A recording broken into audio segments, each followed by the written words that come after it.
Pebbles Gujarati. ત્રણ માછલીઓ. કોઈ એક કાળમાં એક તળાવમાં ત્રણ મોટી માછલીઓ રહેતી હતી.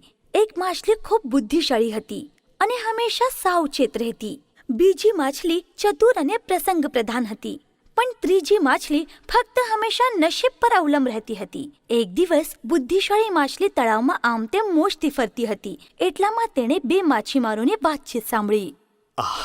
આ તળાવમાં ભરપૂર માછલીઓ છે. આપણે આવતીકાલે અહીં આવીશું, બહુ જ માછલીઓ પકડીશું અને સારા પૈસા કમાઈશું. આ સાંભળીને તે બીજી માછલીઓ પાસે ગઈ અને તેમને બધી વાત કહી. તેણે કહ્યું કે આપણે અહીંથી નીકળી જઈએ, પણ પ્રસંગ પ્રધાન માછલી ત્યાંથી બીજે ક્યાંય જવા તૈયાર ન હતી. આવવા દે માછીમારોને, હું તેમનાથી મારું સહેલાઈથી રક્ષણ કરીશ. હું અહીં જન્મી છું, આ જગ્યા છોડીને કેમ જાઉં? મારા ભાગ્યમાં જે લખ્યું હશે તે જ થશે. બુદ્ધિશાળી માછલી તે જગ્યા છોડીને દૂર નીકળી ગઈ. બીજા દિવસે માછીમારે આવીને પોતાની જાળ નાખી. તે જગ્યાએ બધી માછલીઓ સાથે આ બંને માછલીઓ પણ જાળમાં ફસાઈ ગઈ.